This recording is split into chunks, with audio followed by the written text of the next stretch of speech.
சமூக ஆர்வலரான அன்னை வி.ஜி. சரவணன் அவர்கள் கடந்த 4 ஆண்டுகளுக்கு மேலாக ஸ்ரீவைகுண்ட தொகுதி மற்றும் அதன் சுற்று வட்டார பகுதிகளில் உள்ள ஆதரவற்ற ஏழை எளியவர்களுக்கு இல்லம் தேடி மதிய உணவு மற்றும் இரவு உணவு திட்டத்தை ஏற்படுத்தி உணவு வழங்கி வருகிறார்.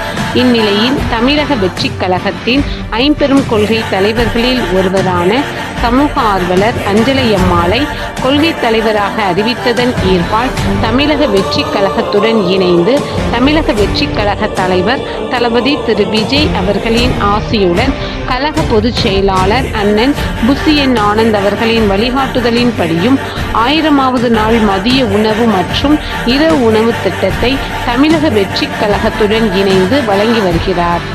16/8/2025 இன்று 1159வது நாளாக ஏரல், உண்டியலூர், ஸ்ரீவைகுண்டம், கோட்டைக்காடு, திருதண்டநல்லூர் மற்றும் கீழமங்கலக்குறிச்சி அதன் சுற்று வட்டார பகுதிகளில் உள்ள 158 ஆதரவற்ற ஏழை எளியவர்களுக்கு தமிழக வெற்றிக் கழகம் தூத்துக்குடி மேற்கு மாவட்டம் சமூக ஆர்வலரான அன்னை வி.ஜி. சரவணன் அவர்களின் சார்பில் மதிய உணவாக முட்டையுடன் கூடிய குருமா குழம்பு சாப்பாடு வழங்கப்பட்டது.